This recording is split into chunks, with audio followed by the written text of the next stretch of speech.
자, 기업 탐방 노트 들어가 보겠습니다. MBN골드 조선일 매니저와 함께합니다. 어서 오세요. 안녕하십니까? 네. 자, 오늘 첫 번째 가볼 기업 어디입니까? 네, 오늘 이제 방산 시리즈 좀 가지고 나왔습니다. 와. 방산 대표 주자죠. 하나에어로스페이스입니다.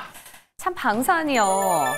막 시원하게 눌리는 것도 아니지만 그 또 가지도 또 않는 것 같아서 애매한 구간이에요. 근데 이게 예. 천천히 가는 종목이 나중에 시장을 지배합니다. 이게 원래 보통 이제 네. 답답하시잖아요.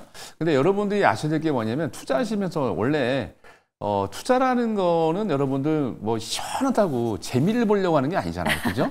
여러분들이 투자해서 돈을 벌려고 하는 건데 돈을 버는 거는 여러분들 생각해 보세요. 밖에 나가서 일을 하다 보면 공짜가 어디 있습니까? 그래서 투자해서 여러분들이 부자가 되시려면 천천히 가는 주도주를 잘 모아가야 됩니다. 그게 정말 진정으로 투자를 하는 거고요. 오늘 이제 하나에어로스페이스를 가지고 나온 이유가 좀 답답하실 겁니다만 아직 여러분들이 그 하나에어로스페이스의 월봉이나 일봉을 보더라도 꾸준하게 우상향을 하고 있습니다. 많은 분들이 작년하고 올 초부터 하나에어로스페이스가 너무 많이 가지 않았느냐라고 해서 특히 6월달 이후에 이제 조방원의 방산은 끝났다라고 하는데 그렇지 않습니다. 하나에어로스페이스는 계속 올라가고 있는데 하나에어로스페이스에 지금 밑에 자막으로 나가고 있는데 자체 회사 내에서도 캐치프레이즈가 이겁니다. 2035년까지 매출을 70조, 영업이익을 10조로 목표를 하고 있는데 영업이익의 펄을 30배 했을 경우에는 목표 그 시총이 300조 원 이상을 생각을 하고 있는데 지금 이제 한 50조 원밖에 안 되기 때문에 아직도 룸이 많이 남아있다 이렇게 보시면 돼요. 특히 그 러우 전쟁이 계속 지속되고 있는데 현대전에서는 미사일이라든지 그죠? 뭐 인공위성에서 쏘는 미사일 같은 걸로 또는 전투기가 대세일 것이라고 생각을 하고 있는데 바뀌었습니다. 현대전에서도 포병전이 굉장히 중요하다는 거 이번 러우 전쟁에서 재평가가 됐는데 K9 자주포 같은 경우는 전 세계적으로 지금 이제 1등이라는 평가가 이미 다 났었고 아시아 쪽에서만 이제 각광을 받고 있었는데 중동이나 그리고 동유럽에서도 계속 매출이 늘고 있고요. 심지어 선진국인 서유럽과 북미 쪽에서도 매출이 증가하고 있습니다. 글로벌 경쟁 체제로 돌입하기 위해서는 특히 이제 이 무기 같은 경우는요. 선순환이 되면서 무기가 아무리 성능이 좋아도 매출이 많이 늘어나야 됩니다. 그래서 매출과 영업이익이 있어야 다른 업그레이드 되면서 이제 무기 그렇죠. 개발을 할 수가 있는데 하나에어로스페이스 같은 경우는 대량 생산을 해놓은 상태에서 계약이 계속 체결되고 있고 계약이 체결되니까 신규 주문이 들어오기 때문에 물량이 더 늘어납니다. 양산 체제를 계속 돌아가면서 이 선순환 구조가 계속 돌아가고 있기 때문에 굉장히 이제 차세대 업그레이드된 또 무기도 개발할 수 있다는 얘기고요. 가장 중요한 거는 하나에어로스페이스는 이 업종군 내에서 1등입니다. 차트가 천천히 간다고 여러분 돈 버는 거는요 천천히 가는 종목이 아셨죠? 떼돈을 버는 거예요. 그래서 이런 종목도 관심 있게 지켜보시고 앞으로 이제 지상 부분 같은 경우에 지상 방산 같은 경우에 유럽 외에도 계속해서 지금 매출이 늘어나고 있는데 잠재적인 수출 파이프라인 같은 경우는 계속해서 늘어나고 있는 상태고요. 거기다가 심지어 이제 그 하나에어로스페이스 같은 경우는 국내뿐만이 아니라 현지에서도 무기 제작을 하려고 직접적으로 투자를 하고 있기 때문에 다른 경쟁사 대비 상당히 우위에 있다라고 보시면 될 것 같습니다. 그래서 가격은 천천히 가고 있습니다만 황제주로 등극한 이후에 가격이 계속 우상향하고 있는데 너무 빠르게 올라가는 것보다 천천히 올라가는 하나에어로스페이스 한 주만 한번 사보시고 한번 지켜보세요. 분명 네. 여러분들 시가총액이 아마 300조 원 이상 갈 수 있기 때문에 아직도 룸이 충분히 남아있다라고 보여집니다. 오늘 LG 이노텍도 그렇고 천천히 가는 것들 특집인 것 같아요. 자, 이어서 두 번째 기업도 같은 섹터일까요? 네, 같은 섹터입니다. 네. 1등이, 그러니까 사실 1등은 이제 하나에어로스페이스가 따놓은 당상이고 네. 그 뒤에 쫓아가는 현대로템입니다. 로템입니까? 네. 현대로템 같은 경우는 폴란드 계약이 얼마 전에 있었는데 1차의 계약분도 지금 하반기 때 38대 K2 전차가 남아 있습니다. 그래서 하반기 때까지 K2 전차를 납품하면서 총 남아 있는 금액이 1조 한 1,100억 정도 남아 있는데 그게 하반기 때 매출로 잡힙니다. 거기다가 알타이 전차 이름만 좀 바꿨는데 원래 그 K2 전차인데요. 터키입니다. 터키에서 이제 알타이 전차라고 이름 바꿔서 만들고 있는데 거기에 대한 부품 그리고 현재 그 2차 얼마 전에 이제 2차 계약이 진행이 됐는데 2차 계약에 따라서 계약 진행을 함에 따라서 이제 아시겠지만 계약권에 들어가는 기본적으로 그죠? 계약에 들어가는 초도분부터 시작을 해가지고 계약이 잡히기 때문에 그러면 매출이 계속해서 늘어날 수밖에 없습니다. 특히 문제가 됐던 거는 두 번째인데요. 폴란드의 2차 계약이 계속 지연이 되면서 금년 하반기 때까지는 매출과 영업이 괜찮은데 내년 상반기 때 또는 내년 하반기 때까지 매출이 감소하면서 현대로템의 실적이 떨어지지 않느냐는 것 때문에 금년 이제 그 2분기 이후에 계속 이게 문제가 됐었거든요. 근데 아시겠지만 2차도 180대가 이제 계약 체결이 됐고 여기에 대한 문제가 뭐냐면 그러면 계약 체결이 됐지만 이게 우리나라에서 그 K2전차를 만들어가지고 납품하는 데까지 시간이 걸리지 않느냐. 그러면은 또 분명히 내년 상반기 때 이 수주 공백, 그러니까 매출 공백이 있기 때문에 주가가 하락하지 않겠느냐라는 이슈가 있었는데 그거를 싹 없앴습니다. 왜냐하면 현지에서 사실 이제 180대 중에 국내에서 117대를 만들고요. 현지에서 63대를 제작을 하게 되는데 63대를 제작하는데 공장이 이제 있거든요.